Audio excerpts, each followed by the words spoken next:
Welcome back to Dead of Winter. We're doing a two-player co-op, and we're on to team number 2, or group number 2. And, yeah, so we're just continuing on. So player turns, and player 1's taken all their turn. Last time, we're going to look at the crossroads. Daniel Smith. If the player controls Daniel, and there's at least one helpless survivor in the colony. Player 2 has Brian, Carla, and Brandon, so this will not trigger unless by some quirky thing Daniel Smith shows up in the player 2's group. Okay, so it is time now to take actions. Remember, we are a crisis. We need to have 2 fuel to take care of the blizzard. And I believe player 2 has some fuel. So they'll be nice and actually put that in there because we really do not want the crisis to take effect. We have a fuel left, and I'm wondering, because we're probably really, we got lots of food too. We've got to think about putting food. I think we need 6 food to cover off our survivors that are at the location. Okay, we're going to start taking our actions. I think we're going to move Carla Thompson, our police dispatcher, over to the police station, because once per round we're performing a search at the police station, you may look at and keep 1 additional card. So she's able to do 2 cards. Now my only question to myself here is whether I want to use fuel so she doesn't have to roll for exposure. I guess she gets a drive over, or do we want to hang on to the fuel in case we desperately need it? No, I think we're going to spend the fuel, so it's going to go into the waste. So play a card. Removing a survivor you control, do not roll for exposure. I don't want to lose her, so we're going to put that in the waste pile. Now we've got 2 in there. And we're just going to move Carla Thompson, our police dispatcher, right over to the police station. Alright, so our police dispatcher makes it over to the police station without incident. Don't have to roll the exposure die because we used gasoline to get over there. That could come back and bite us at a later time. Alright, we are at the gas station. Now the nice thing is we've got a lot of 2s, and Carla's search ability is a 2. So we have 2 2s, so we can take one of the 2s, and she's going to do a search action using her special ability, of course, which means she can take 2 cards and keep both of them, which is pretty good. So we'll just grab the top 2 cards from the police station, so I guess she knows where things are. And what does she find? She finds 2 outsiders and a padlock. Wow. So locked in one of the lockups, I guess staying away from the zombies. What's a couple of outsiders? Waste pile. Place 2 barricades at a location the survivors control. Ooh, this does not require you to use an action. Oh, that is really good for putting barricades up at the colony, or even here, but the 2 outsiders I'm not too keen on. Well, let's see what the 2 outsiders say. Event. Add the top card of the survivor deck to your following and place their matching standee at the colony. Add 1 helpless survivor token to the colony. No! Oh man, that is not exactly what we wanted, but it's what we've got. Alright, top card. So we find at the gas station, let's hope maybe it's Daniel Smith. We find Janet Taylor.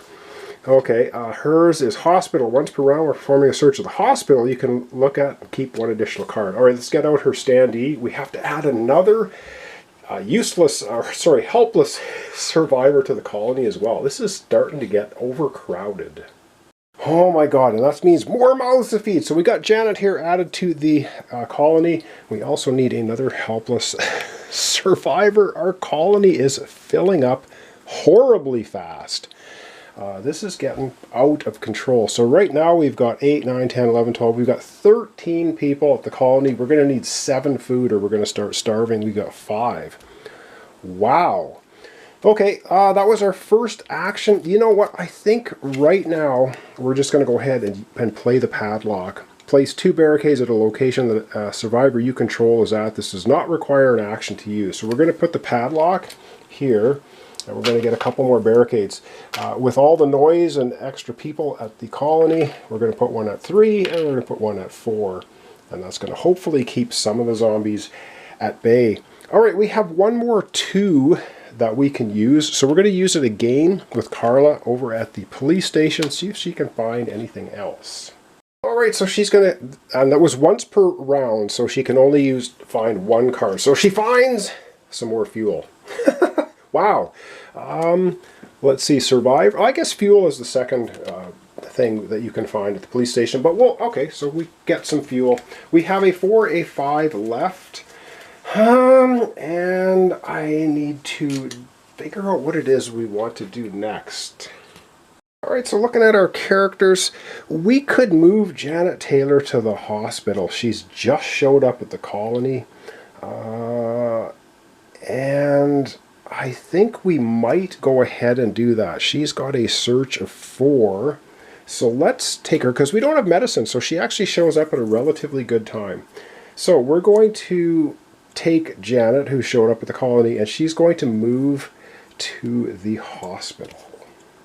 Alright, she's going to move to the hospital. Of course, every character gets to move once for free, and only once during the player's turn. And so there we have Janet moving to the hospital. So yep, she's got to roll this die and hope that she does not die. So let's see, what does she get? No! Are you kidding me? Holy! We got the dreaded tooth symbol. And when you get the dreaded tooth symbol, it automatically means she has died. Just like that. So she made her way to the hospital and didn't quite get there. She got bit by a zombie.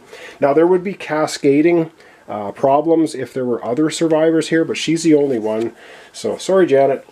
You tried to get to the hospital and you got snacked on by zombies, and you are out of the game. Now the problem with that is that drops our morale by 1.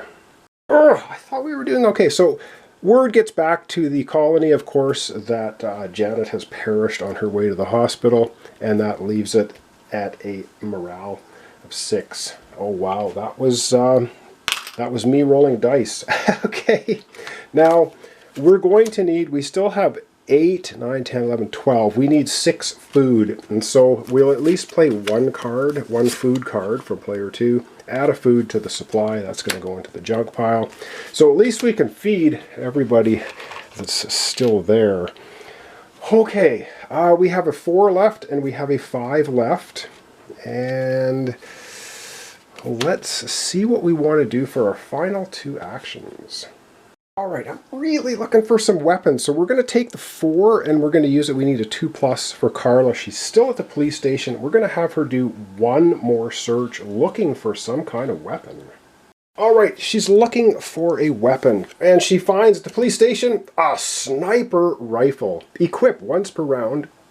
You may kill a zombie at any location. Do not roll for exposure. This is not an attack. It does not cost you an action die.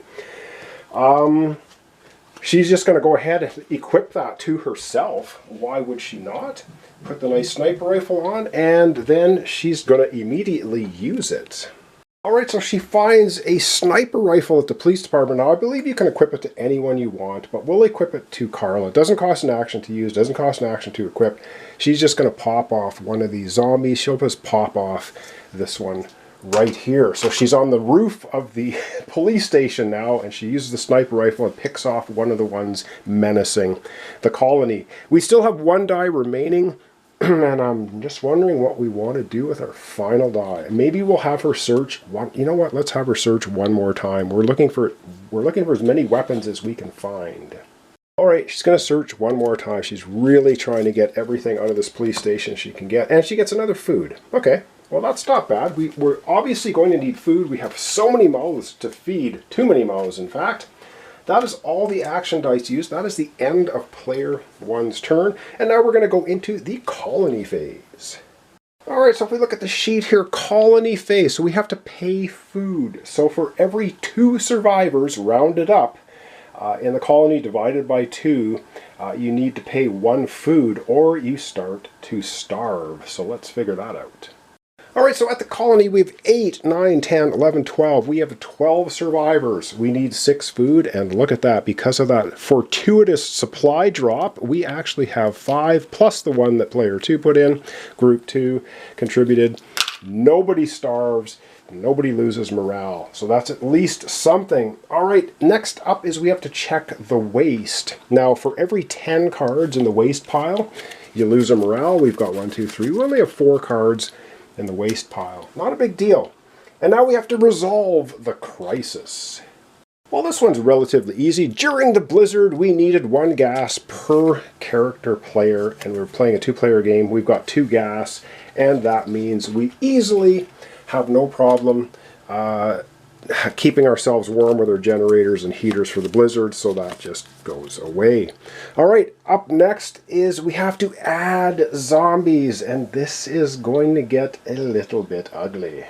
All right, at locations, you just add 1 zombie per character that is at the location. So we'll just go ahead and we're going to add 1 zombie at the police station. All right, we also need to add 1, I think, at the school.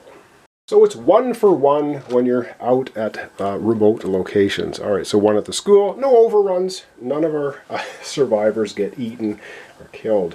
All right, the colony is a different story. The colony is the same as the food. You take number of survivors, divide by 2. That's how many zombies show up. And in this case, we needed 6 food, so yep, we have to add 6 zombies.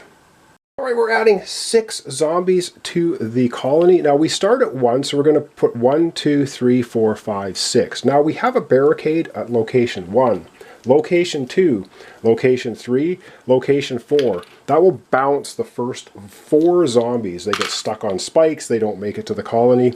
However, location 5 has an empty space, gets a zombie, and location 6 has an empty space, gets a zombie. If ever you have to add a zombie to a location that either is full of zombies, basically, and you have to add 1, you kill the lowest ranking survivor in the colony. If you don't have any low-ranking survivors in the colony, they're all at different locations, you start popping off your helpless survivors. That was adding zombies. Now it's time to check the main objective. Victory condition, survive 6 rounds. Well, no, that was our first round. We survived 1 round.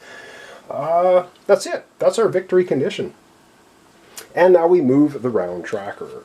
Alright, so we move the round tracker. We have 5 rounds left to survive the dead of winter. And no, we did not get Daniel Smith, so that card did not trigger, so away it goes. And last thing, the first player token moves. So instead of James Myers, the psychiatrist group, going first, this time, for our next entire round, we will have Brandon Kane, the janitor, and his crew will be going first. All right, I think I'm going to back camera out, and we're going to wrap up our episode for today. All right, well, that's going to wrap up our episode for today. So we lost our morale because we lost Janet. She showed up quick and disappeared on her way to the hospital, got lost in the blizzard in a snowdrift, and just didn't make it. Didn't make it. So there you go. So thanks so much for watching along. Thanks for your comments, subscriptions, and likes. We have 5 more rounds to survive. If we can survive all 6 rounds without losing the game, basically without going to 0 morale, we'll be golden. Our colony will have survived. Otherwise, we're going to be dead in winter. So thanks so much, and hope to see you tomorrow for the continuation, Dead of Winter. We are playing the scenario, Too Many Mouths to Feed. And yes, oh my goodness, we certainly have an awful pile at our colony. All right, hope you join me tomorrow for the continuation.